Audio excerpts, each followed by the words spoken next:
प्रकरण 3 द्विशरीरी संत। पिताजी, यदि मैं बिना किसी दबाव के घर लौटने का वचन दूं, तो क्या दर्शन यात्रा के लिए बनारस जा सकता हूं? मेरे यात्रा प्रेम में पिताजी शायद ही कभी बाधा बनते थे। मेरी किशोर अवस्था में भी अनेक शहरों और तीर्थ स्थलों की यात्रा करने की अनुमति वे मुझे दे देते थे। साधारणतया मेरे साथ मेरे एक या अधिक मित्र होते। पिताजी द्वारा प्रदत्त प्रथम श्रेणी के पासों पर हम लोग आराम पूर्वक यात्रा करते। हमारे परिवार के खाना बदोश लोगों के लिए पिताजी का रेलवे अधिकारी का पद पूर्णतः संतोषप्रद था। पिताजी ने मेरे अनुरोध पर यथोचित विचार करने का वचन दिया। दूसरे दिन मुझे अपने पास बुलाकर उन्होंने बरेली से बनारस जाने आने का एक पास, 1 रुपये के कुछ नोट और 2 पत्र देते हुए कहा, मुझे बनारस में अपने मित्र केदारनाथ बाबू को एक कार्य के विषय में कुछ प्रस्ताव भेजना है। दुर्भाग्यवश उनके पते का कागज मैंने कहीं खो दिया है, परंतु मुझे विश्वास है कि हम दोनों के मित्र स्वामी प्रणवानंद की सहायता से तुम यह पत्र उन तक पहुंचा सकोगे। स्वामी जी मेरे गुरु भाई हैं। उन्होंने अति उन्नत आध्यात्मिक अवस्था प्राप्त कर ली है। उनके संग से तुम्हें भी लाभ होगा। यह दूसरा पत्र उन्हें तुम्हारा परिचय देगा। साथ में यह कहते हुए पिताजी की आंखें चमक उठी, याद रखो, अब फिर कभी घर से नहीं भागना, समझे? अपनी 12 वर्ष की आयु के उत्साह के साथ मैं निकल पड़ा। यद्यपि समय ने नवीन दृश्यों और अपरिचित व्यक्तियों से मुझे मिलने वाले आनंद में अभी भी कोई कमी नहीं आने दी है। बनारस पहुंचते ही मैं सीधे स्वामी जी के निवास स्थान की ओर चल पड़ा। सामने का द्वार खुला था। मैं दूसरी मंजिल पर स्थित एक लंबे हॉल नुमा कमरे में जा पहुंचा। फर्श से कुछ ऊंची उठी हुई एक चौकी पर स्थूलकाय एक व्यक्ति केवल एक अधोवस्त्र धारण किए हुए पद्मासन में बैठे थे। उनके होठों पर शांत सुंदर मुस्कान खेल रही थी। मेरे अवांछित प्रवेश के संकोच को दूर करने के लिए किसी चिर परिचित मित्र की भांति उन्होंने मेरा स्वागत किया। बाबा आनंद, बाल सुलभ आवाज में उन्होंने इन शब्दों के साथ मेरा हार्दिक स्वागत किया। मैंने घुटने टेक कर उनका चरण स्पर्श किया। क्या आप ही स्वामी प्रणवानंद जी हैं? उन्होंने स्वीकार्त सिर हिलाया। तुम भगवती के बेटे हो? इससे पहले कि मुझे अपनी जेब से पिताजी का पत्र निकालने का अवसर भी मिल पाता, उनके शब्द निकल चुके थे। आश्चर्यचकित होकर मैंने पिताजी का उनके लिए दिया हुआ अपना परिचय पत्र निकालकर उनके हाथ में दिया, जो अब निरर्थक जान पड़ता था। तुम्हारे लिए केदारनाथ बाबू को मैं अवश्य ढूंढ निकालूंगा। संत ने पुनः एक बार अपनी अतीन्द्रिय दृष्टि से मुझे विस्मित कर दिया। तत्पश्चात उन्होंने पत्र पर एक दृष्टि डाली और मेरे पिताजी के संबंध में कुछ स्नेह भरे उद्गार व्यक्त किए। देखो, मुझे 2 पेंशनें मिलती हैं। एक तुम्हारे पिताजी की सिफारिश से, जिनके अधीन मैं रेलवे कार्यालय में काम करता था। दूसरी मेरे परम पिता के अनुग्रह से, जिनके लिए मैंने अपने जीवन के सांसारिक कर्तव्यों को अंतःप्रेरणा के अनुसार अपना सर्वोत्तम प्रयास करके पूर्ण कर दिया है। मुझे यह कथन अत्यंत गूढ़ लगा। परम पिता से आपको कैसी पेंशन मिलती है स्वामी जी? वे क्या धन आपकी गोद में डाल देते हैं? स्वामी जी हंस पड़े। पेंशन से मेरा अभिप्राय है अगाध शांति, अनेक वर्षों के गहन ध्यान का पुरस्कार। मुझे अब धन की कोई भी इच्छा नहीं होती।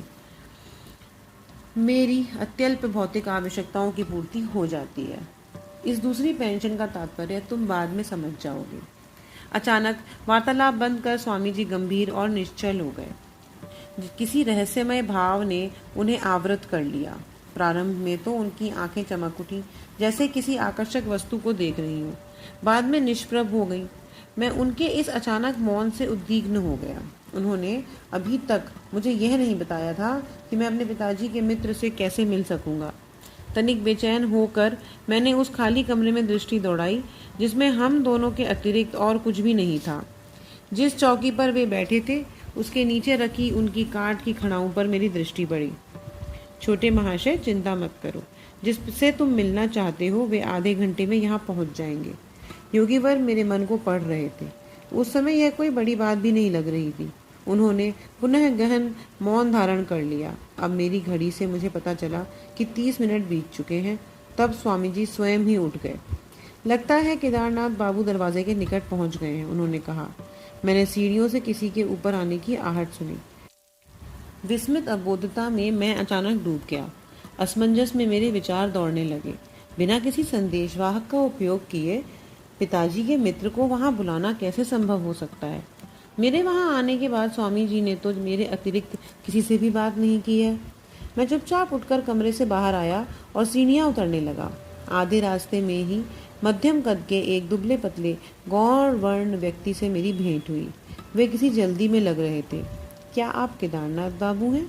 मेरी आवाज़ में उत्तेजना स्पष्ट थी। हाँ, और तुम भगवती के बेटे हो ना, जो मुझसे मिलने के लिए यहाँ प्रतीक्षा कर रहे हो? वे मित्रतापूर्ण ढंग से मुस्कुराए। महाशय, आप यहाँ कैसे आए? उनकी अबोध्य उपस्थिति ने मुझे विस्मयकारी रोष का अनुभव हुआ। आज सब कुछ रहस्यमय लग रहा है। 1 घंटे से भी कम समय पहले मैंने गंगा स्नान समाप्त ही किया था कि स्वामी प्रणवानंद जी मेरे पास पहुंच गए। मैं सोच भी नहीं सकता था कि उन्हें कैसे पता चला कि मैं उस समय वहां था। भगवती का बेटा मेरे घर में तुम्हारी प्रतीक्षा कर रहा है, उन्होंने कहा। क्या तुम मेरे साथ चलोगे? मैं खुशी से तैयार हुआ।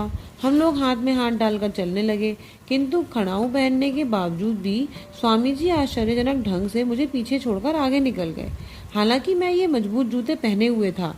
फिर प्रणवानंद जी ने अकस्मात रुककर मुझसे पूछा, मेरे घर पहुंचने में तुम्हें कितना समय लगेगा? लगभग आधा घंटा।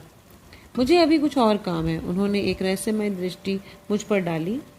अब मुझे तुम्हें पीछे छोड़कर जाना होगा। तुम सीधे मेरे घर पहुंच जाओ, जहां मैं और भगवती का बेटा तुम्हारी प्रतीक्षा कर रहे होंगे। मैं उनसे कुछ कह सकूं इससे पहले ही वे तेजी से मेरे पास से निकल गए और भीड़ में अदृश्य हो गए।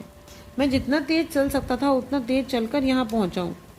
केदारनाथ बाबू के इस कथन से मैं और भी हतबुद्धि हो गया। मैंने उनसे पूछा कि वे स्वामी जी को कब से जानते थे। पिछले वर्ष तो हमारी कुछ मुलाकातें हुई थी, पर हाल में कभी भेंट नहीं हुई। आज पुनः स्नान घाट पर उनसे मिलकर मुझे बहुत खुशी हुई। मुझे अपने कानों पर विश्वास नहीं हो रहा है। मेरा दिमाग तो नहीं फिर रहा है। क्या आप उनसे मना दृष्टि से मिले थे या वास्तव में देखा था? उनके हाथ का स्पर्श किया था और उनकी पच्चाप सुनी थी? तुम कहना क्या चाहते हो? गुस्से से उनका चेहरा तमतमा गया। मैं तुमसे झूठ नहीं बोल रहा हूँ। क्या तुम यह नहीं समझ पा रहे कि केवल स्वामी जी के द्वारा ही तो मुझे पता चल सकता था कि तुम यहाँ मेरी प्रतीक्षा कर रहे हो? पर यह देखिए, मैं 1 घंटा पहले यहाँ आया और तब से अब तक स्वामी प्रणवानंद जी एक क्षण के लिए भी मेरी दृष्टि से ओझल नहीं हुए। मैंने सारी कहानी उन्हें सुना दी और स्वामी जी और मेरे बीच का वार्तालाप भी उनके सामने दोहरा दिया। उनकी आंखें फैल गईं। हम लोग इस भौतिक युग में जी रहे हैं या स्वप्न देख रहे हैं? मैंने अपने जीवन में कभी भी इस प्रकार का चमत्कार देख पाने की आशा नहीं की थी। मैं तो समझता था यह स्वामी जी केवल एक साधारण मनुष्य हैं, और अब देखता हूँ कि ये एक और शरीर भी धारण कर सकते हैं, उसके द्वारा काम भी कर सकते हैं। हम दोनों के ने साथ साथ ही स्वामी जी के कमरे में प्रवेश किया। केदारनाथ बाबू ने चौकी के नीचे पड़ी कड़ाऊं की ओर इशारा किया। देखो, ये वही कड़ाऊं हैं जो स्वामी जी ने घाट पर पहनी हुई थी, उन्होंने फुसफुसा कर कहा। उन्होंने केवल एक अधोवस्त्र पहन रखा था, जैसा उन्होंने अभी पहन रखा है। केदारनाथ बाबू ने जब स्वामी जी के चरणों को प्रणाम किया तो स्वामी जी मेरी ओर देखते हुए विनोदपूर्ण ढंग से मुस्कुराए। तुम इस सब से इतने स्तंभित क्यों हो? दृश्य जगत की सूक्ष्म एकता सच्चे योगियों में छिप से छिपी नहीं रहती। मैं सुदूर कोलकाता में रहने वाले अपने शिष्यों के सामने क्षण भर में प्रकट होकर उनसे वार्तालाप कर सकता हूँ। वे भी इसी प्रकार स्थूल जगत की प्रत्येक बाधा को अपनी इच्छा अनुसार पार कर सकते हैं। शायद मेरे बाल हृदय में आध्यात्मिक उत्साह जगाने के उद्देश्य से ही स्वामी जी अपनी दूर श्रवण और दूरदर्शन के योग बल के बारे में मुझे बताने के लिए राजी हुए, परंतु उत्साह के बदले मुझे विस्मय युक्त भय का अनुभव हुआ। चूँकि मेरे ईश्वर खोज एक विशिष्ट गुरु श्री युक्तेश्वर जी के मार्गदर्शन में ही होनी तय थी, जिससे मैं अभी मिला नहीं था, अतः प्रणवानंद जी को अपना गुरु मानने की कोई प्रवृत्ति मेरे मन में नहीं उठी। मैंने यह सोचते हुए उनकी ओर सशंकित मन से देखा कि मेरे सामने बैठे हुए वे स्वयं ही थे या उनका प्रतिरूप था। स्वामी जी ने मेरी ओर आत्मज्ञानोदय कराने वाली दृष्टि से देखते हुए तथा अपने गुरु महाराज के विषय में कुछ प्रेरणादायक बातें बताते हुए मेरी अशांति दूर करने की चेष्टा की। जितने योगियों को मैं जानता हूँ, उन सब में लाहिड़ी महाशय सबसे महान योगी थे। वे नर देह में साक्षात ईश्वर थे। मैंने मन ही मन सोचा कि जब शिष्य भी इच्छा मात्र से एक और रक्त मांस का शरीर धारण कर सकता है, तब उसके गुरु के लिए कौन सा चमत्कार करना असंभव होगा। गुरु की सहायता कितनी अमूल्य होती है, वह सुनो। मैं गुरुदेव के एक अन्य शिष्य के साथ नित्य रात को 8 घंटे ध्यान किया करता था। दिन में हम दोनों रेलवे कार्यालय में काम करते थे। क्लर्क के कार्य निर्वाह में कठिनाई होते देख पूरा समय ईश चिंतन में लगाने की मेरी इच्छा हुई। 8 वर्ष तक आधी रात मैं ध्यान में ही बिताता था। इस साधना के अद्भुत परिणाम मुझे प्राप्त होते थे। गहरी आध्यात्मिक अनुभूतियों से मन में ज्ञान का प्रकाश फैलता था, परंतु उस अनंत परम तत्व और मेरे बीच सदैव एक जीना पर्दा बना रहता था। अति मानवीय एकाग्रता और निष्ठा के साथ प्रयास करते रहने पर भी मैंने पाया कि परम निर्विघ्न एकात्मता से मैं वंचित हूँ। एक दिन सायंकाल मैं लाहिड़ी महाशय की सेवा में उपस्थित हुआ और मध्यस्थता के लिए मैंने उनसे प्रार्थना की। हठपूर्वक सारी रात मैं उनसे आग्रह करता रहा, करुणा सागर गुरुदेव, मेरी आत्मा इतनी तड़प रही है कि मैं उस प्राण प्रिय परम प्रेमी के प्रत्यक्ष दर्शन बिना अब और जीवित नहीं रह सकता। तो मैं क्या कर सकता हूँ? तुम्हें अधिक गहराई से ध्यान करना पड़ेगा। मैं आपसे प्रार्थना करता हूँ, हे प्रभु, मेरे स्वामी, मैं आपको अपने समक्ष इस भौतिक शरीर में प्रकट देख रहा हूँ। मुझे आशीर्वाद दीजिए कि आपके अनंत स्वरूप में मैं आपके दर्शन कर सकूं। लाहिड़ी महाशय ने आशीर्वाद मुद्रा में हाथ उठाते हुए कहा, तुम अब जाकर ध्यान करो। मैंने तुम्हारे लिए ब्रह्मा से प्रार्थना कर दी है। अपरिमित आनंद से उल्लसित होकर मैं घर लौटा। उस रात ध्यान में मुझे अपने जीवन के ज्वलंत चरम लक्ष्य की प्राप्ति हो गई। अब मुझे निरंतर वह आध्यात्मिक पेंशन मिल रही है। उस दिन से फिर कभी वह आनंद पूर्ण सृष्टा माया के किसी पर्दे के पीछे छिपकर मेरी दृष्टि से ओझल नहीं हुआ।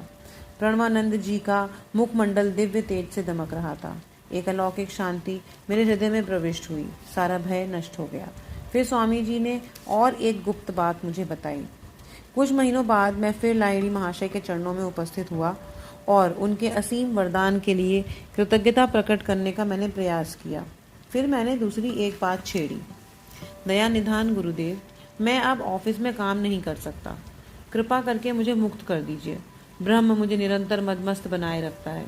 अपनी कंपनी से पेंशन के लिए अर्जी करो। इतने अल्पकाल की नौकरी के बाद मैं पेंशन के लिए क्या कारण बता सकूंगा? जो मन में आए वही बता दो।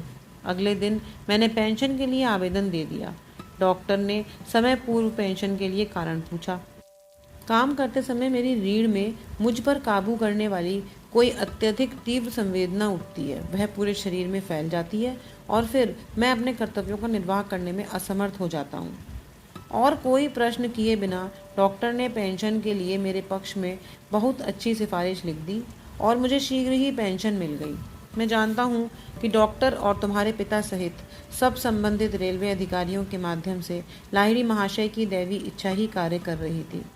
उन लोगों ने लाहिड़ी महाशय के दैवी निर्देश का अपने आप ही पालन किया और मुझे अखंड ईश चिंतन के लिए मुक्त कर दिया। इस असाधारण रहस्योद्घाटन के उपरांत स्वामी प्रणवानंद जी दीर्घकाल तक मौन रहे। जब मैं भक्ति भाव से उनका चरण स्पर्श कर उनसे जाने के लिए अनुमति मांग रहा था, तब उन्होंने आशीर्वाद दिया, तुम्हारा जीवन संन्यास और योग मार्ग के लिए है। तुम्हारे पिताजी और तुम्हारे साथ मेरी फिर एक बार भेंट होगी। अनेक वर्षों के उपरांत ये दोनों ही भविष्यवाणियाँ सत्य सिद्ध हुई। छाते जा रहे अंधकार में केदारनाथ बाबू मेरे साथ साथ चल रहे थे। मैंने उन्हें पिताजी का पत्र दिया, जो उन्होंने सड़क पर लगी रोशनी के प्रकाश में पढ़ा। तुम्हारे पिताजी ने इसमें अपनी रेलवे कंपनी के कोलकाता कार्यालय में मुझे एक पद ग्रहण करने का प्रस्ताव दिया है। स्वामी प्रणवानंद जी को मिलने वाली पेंशनों में से कम एक पेंशन का अधिकारी हो पाना कितना सुखद होता, परंतु यह असंभव है। मैं बनारस छोड़कर नहीं जा सकता। खेद है कि एक साथ 2 शरीर धारण करने का मेरा समय अभी नहीं आया है।